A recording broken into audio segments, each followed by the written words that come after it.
Hello, welcome to Hat Trick. I'm Jordan Della Coltman, joined by Elliott Tanti. Braden is off this week. Before we get going, Elliott, I have to ask you, it is Hall of Fame weekend this weekend. The Sedin twins, Roberto Luongo, and Daniel Alfredson are among the inductees this year, the NHL inductees to the Hockey Hall of Fame. Do you have any favorite Roberto Luongo memories as a former citizen of Vancouver? You were here sort of during his glory days, if you will. He was the captain for 2 years, obviously a bigger than life character. Bobby Lou memories? So I think my memories of him actually are like come after he was in Vancouver, like when he had all like the less pressure and he was just in Florida and he was just hanging out and he became really active on Twitter. And I loved his Twitter account. I'll never forget.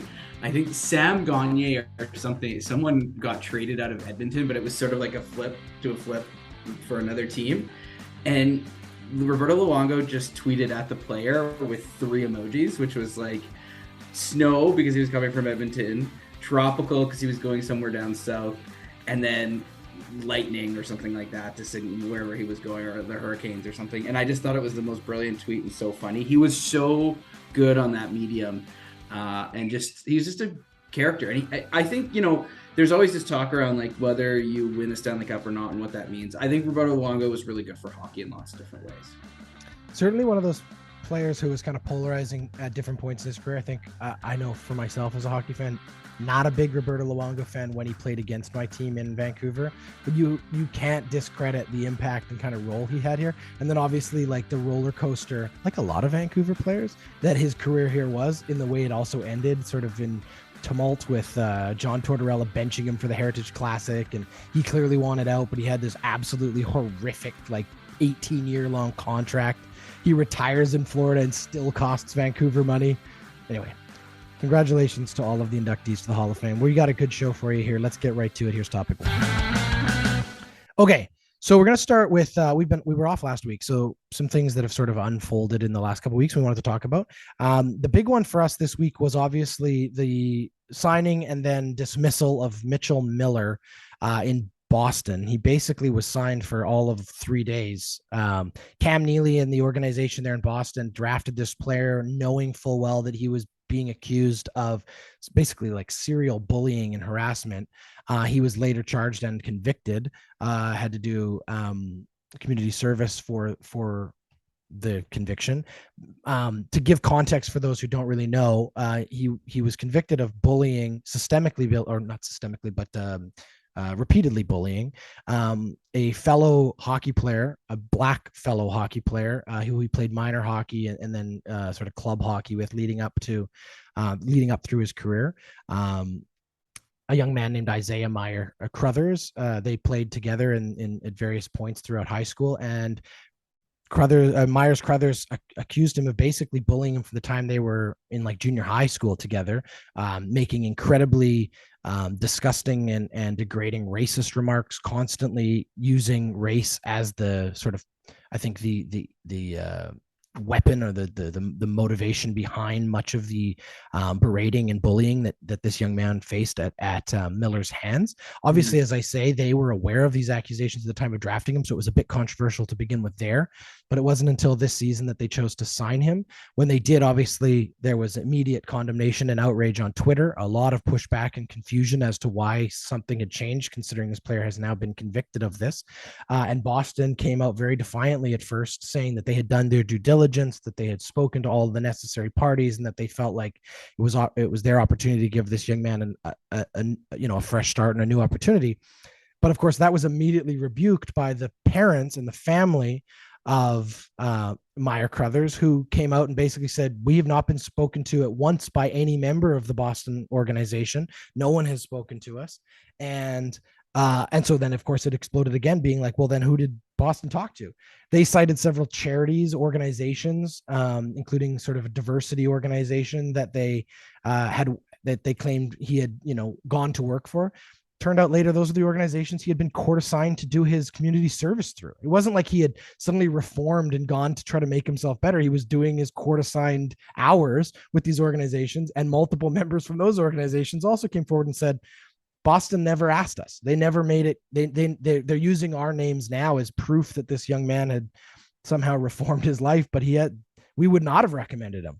So it became very ugly and very messy for Boston. I'm gonna later. I'll read a sort of a release or a response to this from the Hockey Diversity Alliance, which of course came to prominence following the Black Lives Matter movement that happened during COVID.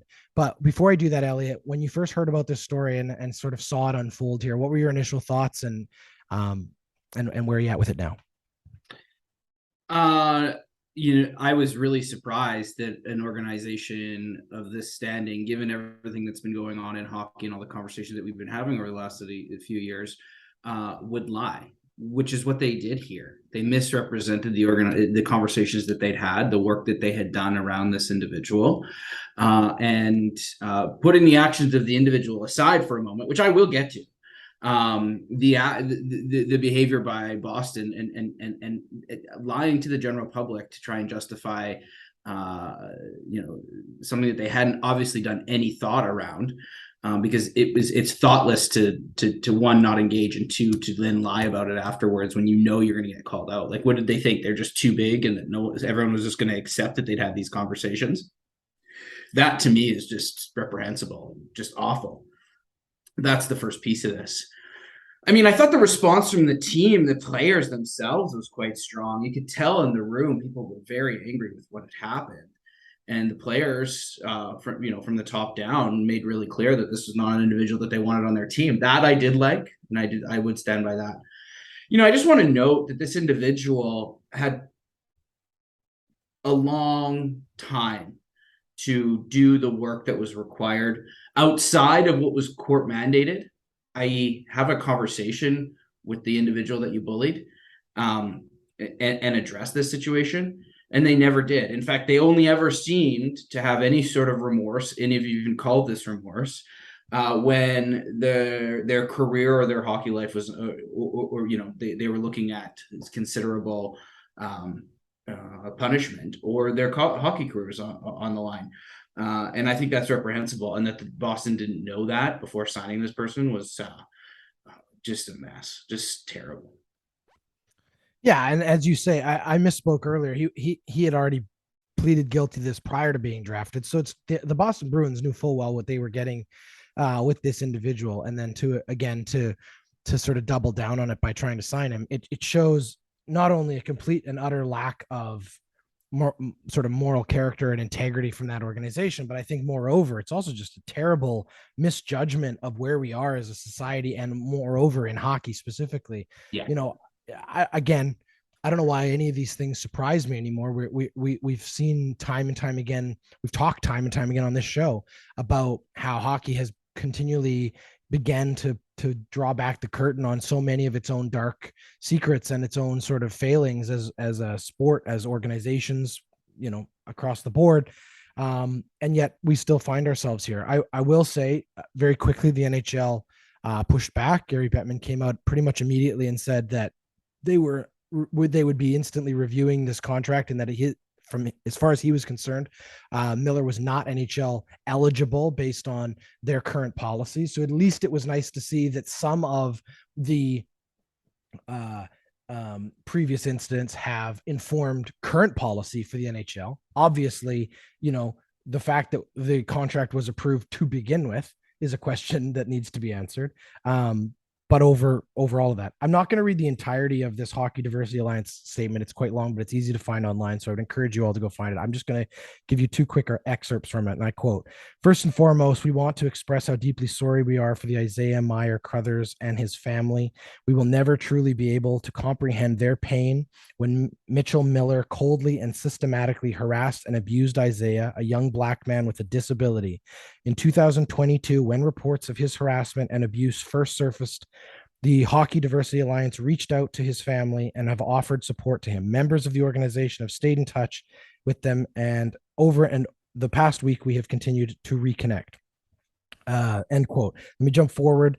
And they also said, again, quoting, "Sadly, Isaiah and his family were not in the thoughts of the Boston Bruins. If they had been in if they had been, then the team's management would have at the very least reached out to them before signing Miller. They should have been a matter of not just due diligence, but also, and more importantly, human decency. If the Bruins had talked to the family, their executives would have quickly recognized the contradictions and lies in the accounts from Miller and his representatives, end quote. So pretty strong words, very clear statement. Obviously an organization that's doing a lot of really good work in the sport. But again, going back to what you said, disappointment doesn't really suffice in this situation. But in the end, the right thing is done. He's not going to play in the NHL. And let me just note, and I've been clear about this on the show, and it's my personal belief, people deserve second chances. People deserve third chances. People deserve fourth chances. I made this point before, but I just want to make it again. But you don't get to have those chances unless you put in the work. And that's the problem here. It's not that a young man made some really terrible decisions and was systematically brutalized another young person. That is a problem, and that's reprehensible. But what I think is more troubling is that the work has not been done outside of what was mandated by a court. And that is what you need to do to earn a second choice in my books. I think that's very fair and sums it up for me as well. I think that you're absolutely right on. Second chances need to be earned. They shouldn't just be handed out. Opportunities need to be taken to make amends, make oneself better, to make up for one's failings. Look, we're all human. We've all made mistakes. In this situation, though, this is more than a mistake. It was a crime.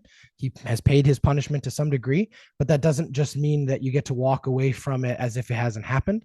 You know, in any other line of work, someone with a criminal background, someone with a conviction against them, in every other job in the world, they have to work twice as hard just to get a job in many situations, especially circumstances where we're dealing with people who are not white in our world, not privileged in our world, people who have committed crimes, whether they come from a minority background or they come from some type of marginalized community. Go talk to somebody who's tried to just get a job working at a 7-Eleven or working, a day shift as a waiter or something, following some kind of conviction, whether that conviction is, for minor drug possession or something more severe. The point is, at the end of the day, the privilege of being an NHL hockey player must remain that. It should be a privilege. It should not be just given to people who have clearly demonstrated that they are not worthy of that privilege. I appreciate that it's a business. I appreciate that they are talent-based reward systems in place for these organizations. But at the end of the day, we are at a new place where we must constantly be thinking about the impact of the decisions these organizations are making, not only for the individuals involved, but for the bigger communities that they serve and that they represent. And that's what I think this comes down to. I think Boston fans were done a disservice by this situation. I think the players, as you mentioned, and several of them did speak out against this decision, were done a disservice by their management. And if I was the owner of the Boston Bruins, I would be having some very serious conversations with my management team moving forward about how to avoid making these kind of mistakes by making themselves perhaps more educated and better in terms of the policies and plans they have. Because all they have done, as far as I'm concerned, is re-traumatize and re-hurt a family and an individual who's already been the victim of a crime through pure and utter ignorance. I'll leave it there for me. Any final thoughts, Elliott? Well said.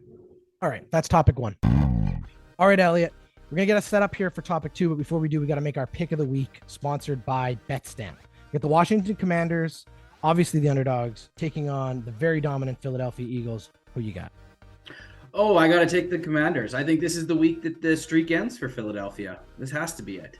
I love it. So if you head over to BetStamp right now, you can shop the lines. What does that mean? It means you can look across all the different sports betting apps, websites out there, and all in one place. They're going to show you the best odds and help you line shop. The way you got to think about this is like kayak. When you go to buy a flight, you don't just book the first flight from Vancouver to Washington to go watch this game. No, you go to a website that's going to give you all the best prices, and then you can shop around. This app makes it simple. BetStamp is incredibly easy to use. It lines it all up for you. Let's do it right now. You want to take the Commanders? Well, here's your best odds. Sports Interaction right now has them at plus 415.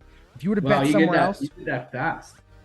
It's incredibly easy. You just pop it open, you pick the game you want to go to, N1 bet right now would only give you a line of plus 359. So again, going through this app makes it incredibly easy to use. You get the best price. You can also manage your bets right here. You click on the bet you want to make. You go to that place, you place your bet, and you can track it in the app. You can track whether the line changes up to game time. Maybe you want to change your bet. Maybe you want to put a little bit more money on it, make it a little more spicy, all in one place. You can line shop. You can track your bets. You know you're getting the best price, and it makes it incredibly easy. You can also find tips from other bettors. Other people can share their lines. Maybe you want to, follow somebody else down into another kind of parlay deal or something like that. They've got all of it lined up there for you on BetStamp. Head over there right now. And if you do, you sign up today, use the code ORDINARY at sign up to let them know we sent you. All right, here's topic 2. All right, Elliott. We're going to spend a whole topic now talking about your hot take there that the Commanders are going to win against. No, I'm just kidding. I don't know. That's a bold take. I got 3 bold takes for you, and that's what this topic's going to be. I got 3 bold takes. It's a hat trick of takes, if you will, about the Edmonton Oilers, and I want you to sound off on each of them. You ready? Done. All right. Here's number 1. I don't think this one's particularly controversial. Connor McDavid is the best player in hockey and might be, pound for pound, the best hockey player we've ever seen.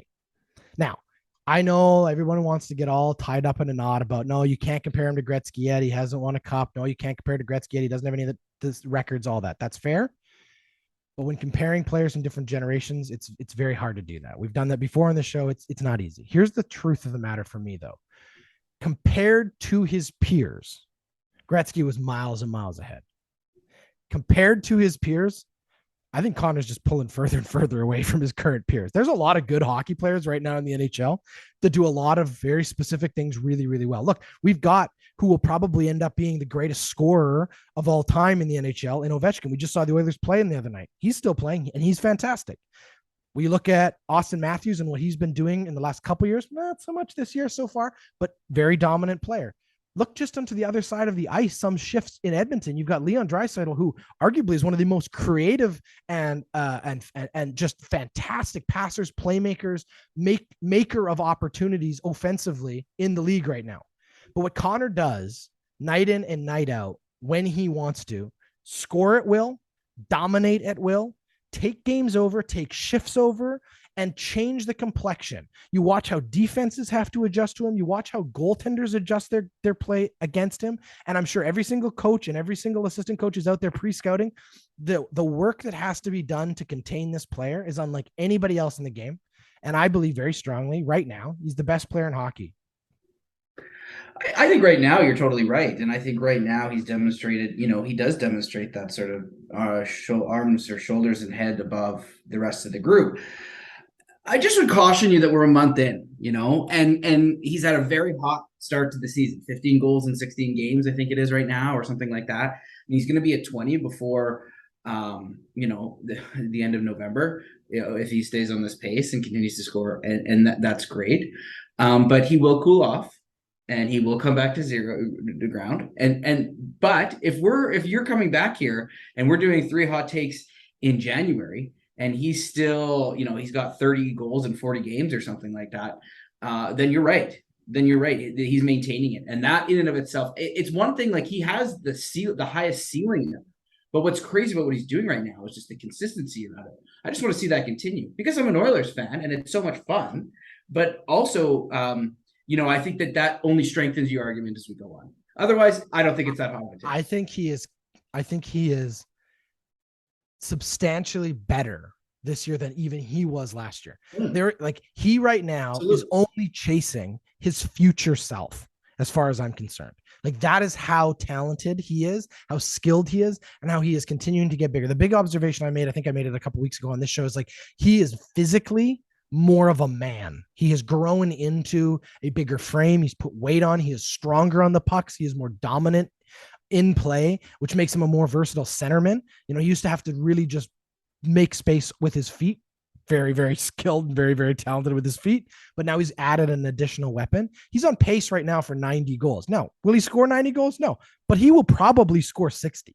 And that for Connor McDavid was unthinkable 2 years ago. People were like, I oh, don't he's think going he's to get his points. probably going to score 60. I would love if he Okay, scores. well then there's my hot take. I'm going to say it right now. Connor McDavid will score 60 goals this year if he stays healthy. That's the caveat. He's got to stay healthy. But the way he's playing right now, I mean, he's averaging 1.8 goals a game. Yeah. He's on pace for 50 and 50, which is ridiculous. We didn't think we'd be talking about that in a maybe ever again. I think he's got more hat tricks right now this season already than he had all of last year. He's just out there doing things and making things happen. The question obviously is, does losing a guy like Evander Kane hurt him? Because they've had some good shifts. They've obviously made some things work on the power play occasionally, but that's there. All right, let's jump to my second hot take for you and see how you think about this. I believe currently the best goaltender in Edmonton is Stuart Skinner. And I would also, here's my hot take on it. I believe if the Edmonton Oilers win a Stanley Cup this year, Stuart Skinner might be the starting goaltender in the playoffs, because that's what right now he is at that level. He is unbelievable. Unbelievable. Yeah, certainly right now, I wouldn't disagree with you. He is the best goalie. You see this sometimes, though. Goalies move, and it takes them a year to sort of figure it out. Look at Markstrom in Calgary. That's the most recent example of that. Someone who's very good, but took a year to figure it out. I think Campbell will figure it out. But I'm really excited about the future of goaltending here, and I'm really excited about Stuart Skinner.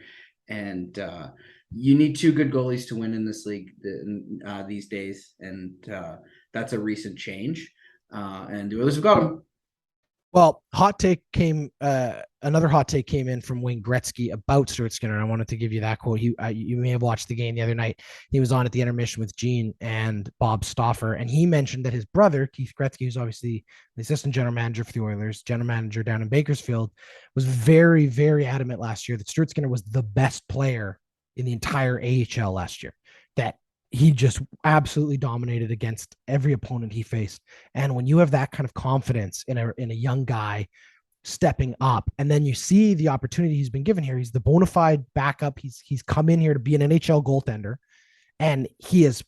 I mean, you talk about Campbell coming in being a new guy here. Well, Stewart's a new guy. Sure, he knows some of these players, and sure, he's played some games for the Oilers, but those were all little, cups of coffee while he was tending, the net, holding the fort down for an injured Mike Smith or a shaky Mikko Koskinen. The truth is, this is now his opportunity to be an NHL guy. And more so, I think, than Campbell, he has taken his opportunities in the net with the Oilers to demonstrate how good he is.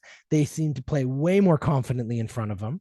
And he looks solid right now. Very, very solid. Yeah, I do think he looks solid, and he's making big saves because the Oilers defense has been hanging both goalies out to dry. And I got to say that. Yeah, I don't disagree with you. I don't think it's even a hot take anymore. I think the data and the sample size is large enough that we can say, yeah, Stuart Skinner has had a much better start to the year, and he's won the job. He's made more of the opportunity. Just don't write off Jack Campbell yet. All right, here's my final one for you, and this one might be a bit controversial, but I'm okay with that. I think here's my take. I believe the Edmonton Oilers, regardless of how quickly Evander Kane recovers from what sounds like a very, very serious laceration to his wrist, apparently cut to the bone, ligaments, nerves, arteries, everything sliced. Typically, it's about a 3 to 4 month recovery for this. That would put us in late February, right? I believe the Edmonton Oilers should shut Evander Kane down, regardless of when he's ready.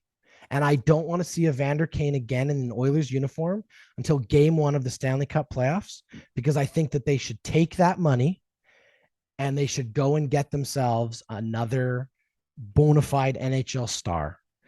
Play the Kucherov rule. The NHL doesn't want to change it. They're afraid to change the CBA to get rid of this. Look, man, you want to be a winner. Sometimes you got to be a hustler.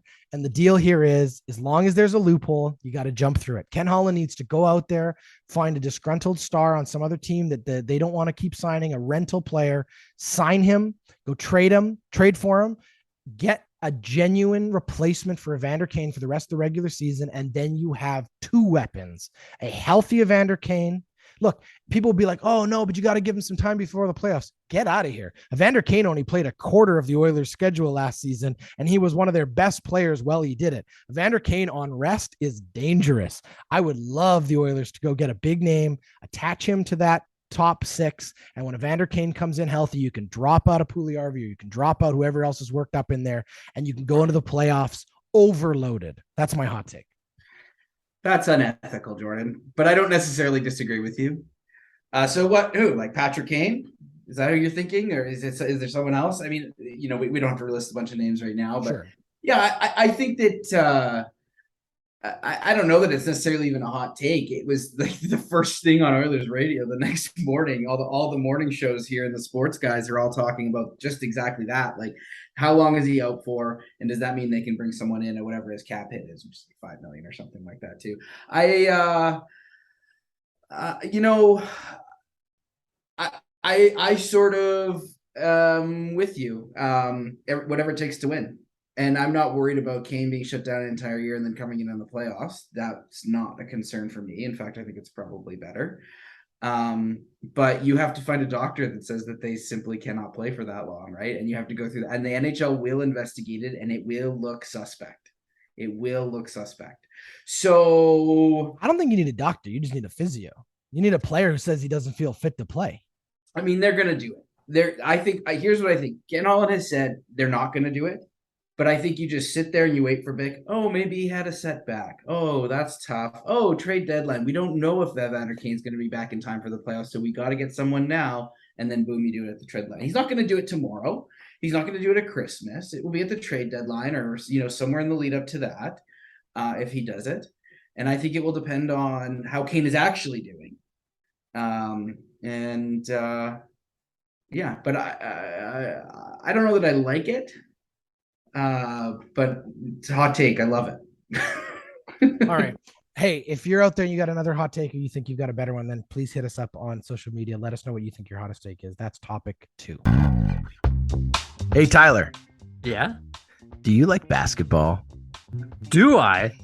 Well, you're going to love this then. The Backyard Basketball Podcast has returned for its second season. Christian Steck and Braden Deller-Coltman talk hoops every week of the NBA season. No topic from the hard court is off limits. So if you love basketball, then this show is for you. You can subscribe today anywhere you get your podcasts or learn more on our website, ordinarypodcasts.com. Okay. All right. Topic 3 here. We're about 2 weeks away from the kickoff of the World Cup. We will have a full sort of prep episode, let's call it, next week. Get ourselves really ready for kickoff. Obviously, it's very exciting as soccer fans in this country will get to watch a national team compete for the first time since the 80s in many, many young fans' lives. This will be the first opportunity to actually cheer for their home country. If you're Canadian, I think there's a lot of Canadian soccer fans out there who have gone back to their like ancestral roots most World Cup years to cheer for whomever, or maybe they just pick the favorites and jump on whatever bandwagon has room. But this year you could cheer for your own team. The team was announced this week in the 26-man roster that will go to Qatar. John Herdman making official who would be there. As mentioned, they will kick off the tournament on November 23rd against Belgium. That's world number 1 ranked Belgium. And then they will also face Croatia on November 27th.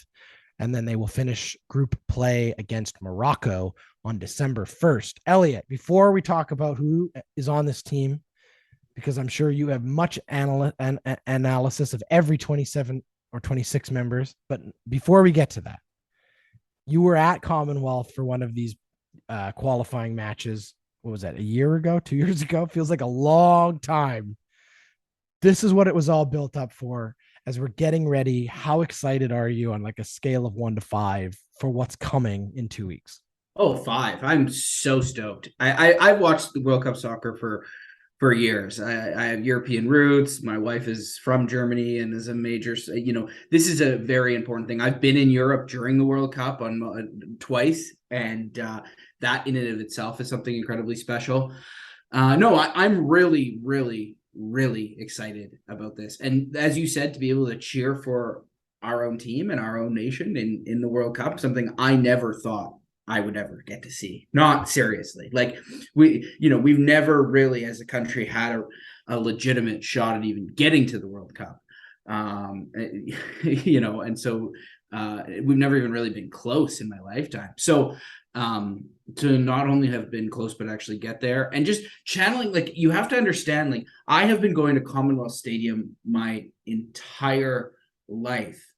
And that experience was one of the most unique experiences I have ever had at Commonwealth. The closest thing I could remember,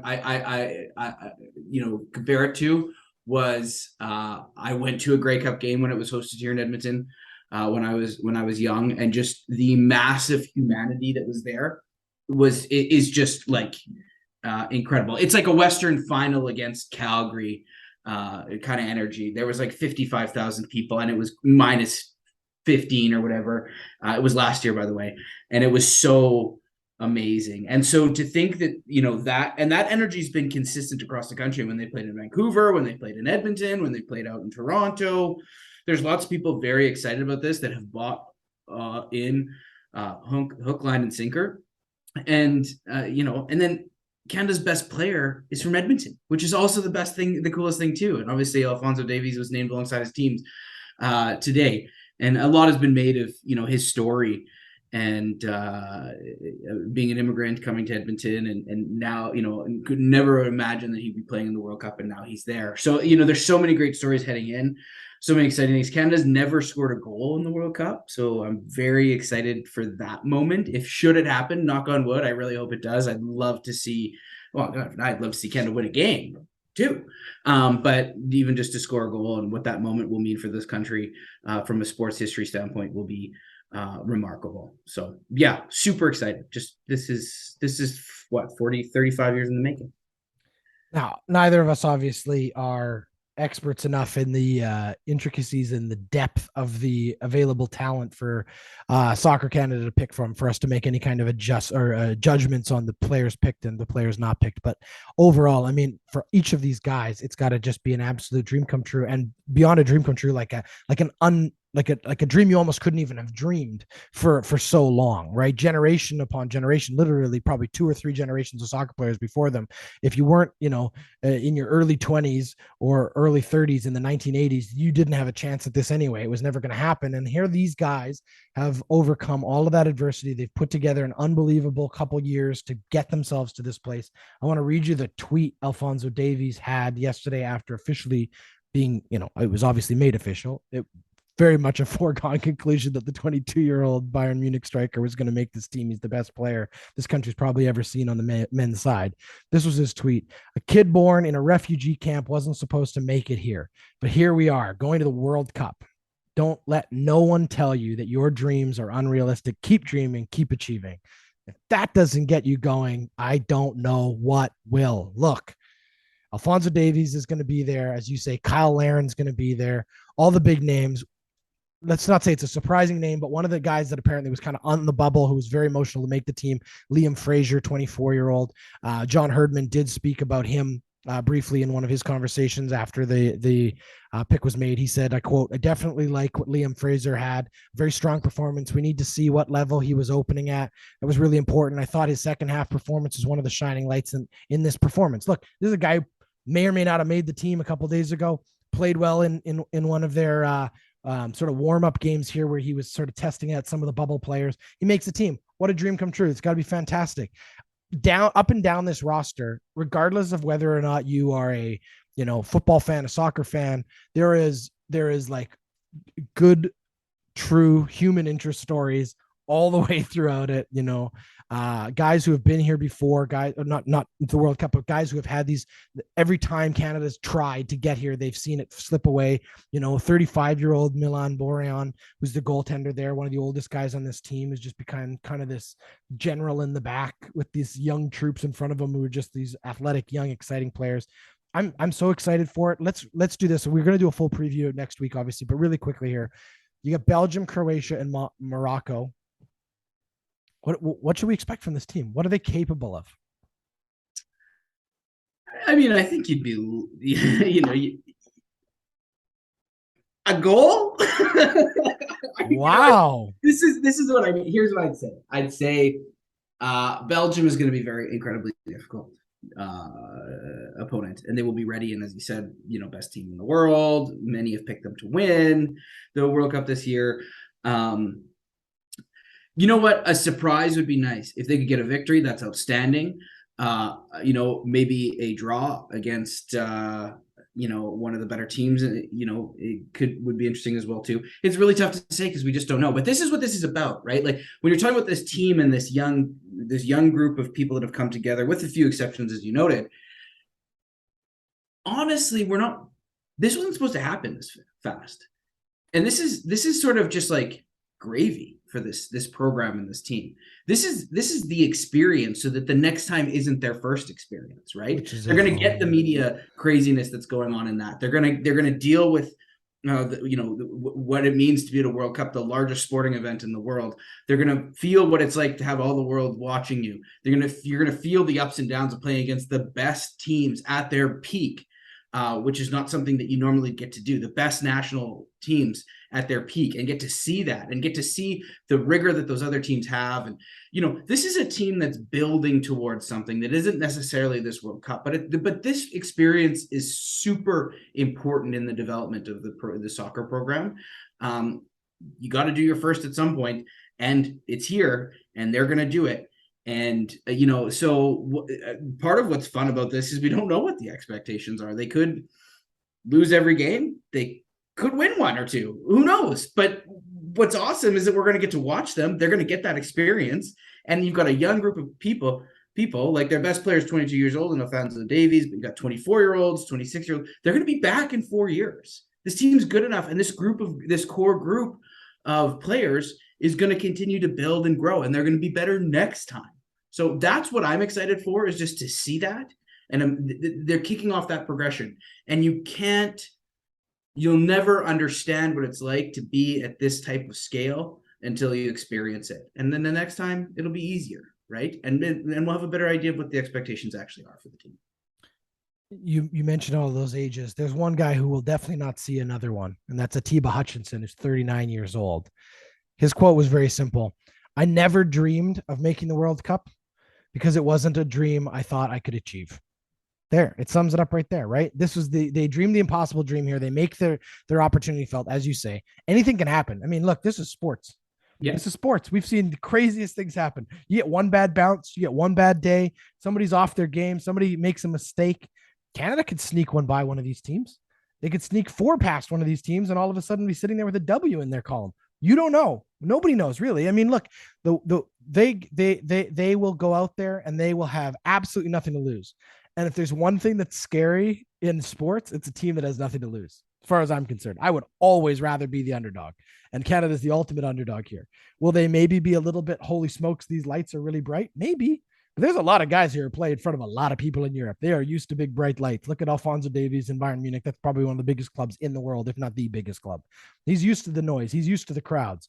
Will it be different? Sure, it'll be different. It'll be exciting. I think that you're absolutely right. This is a little appetizer to what they're going to get when they get to have a sort of home World Cup in 4 years, when Canada will host some of the games and North America and Mexico will host the rest of them. Look, it's exciting either way. The fans are going to turn out for it. I know that.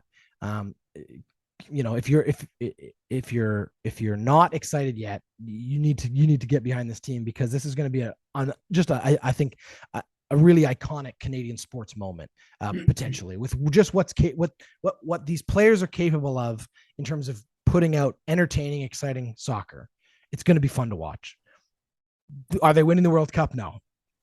They win the World Cup, it'll be the greatest underdog story of all time, period. End of conversation. They're not winning the World Cup. So set yourself some realistic expectations. But winning one of these games would be like winning the World Cup for Canada. Well, if you win one of these games, honestly, if you win one of these games, you're favored to get out of the group stage. That's crazy, right? This tournament's strange, man.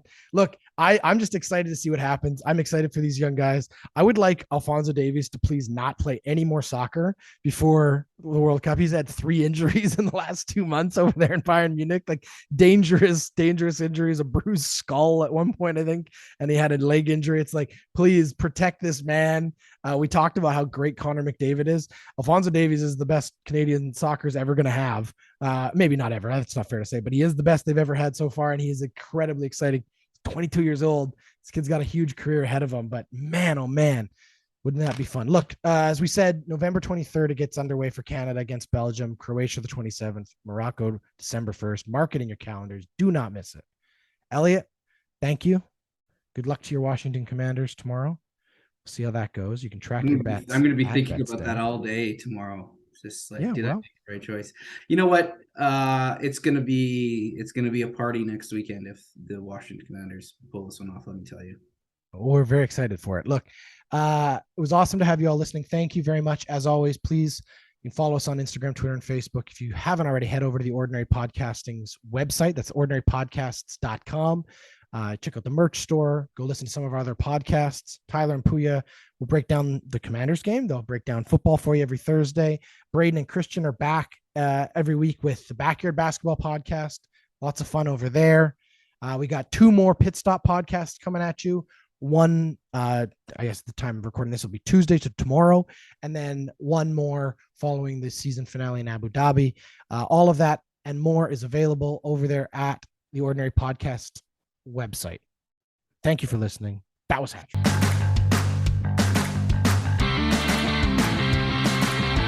Hattrick is a member of the Ordinary Podcasting Network. It's produced every week by Jordan Dowler Coleman and Braden Dowler Coleman. You can follow us on Instagram, Twitter, and Facebook. Thanks for listening.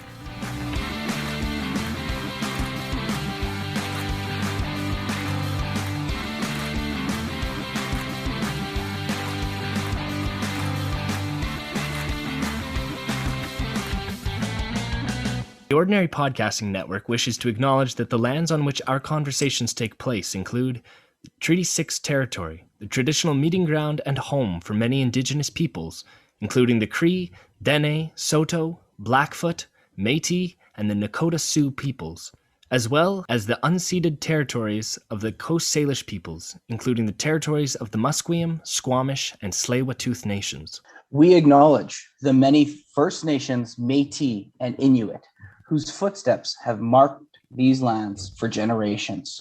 And we extend our appreciation for the opportunity to live, create, and share stories on these territories. The Ordinary Podcasting Network intends to engage in conversations and dialogue which acknowledge that reconciliation is not a destination, but a journey, and that we remain committed to practicing our craft in a decolonized space.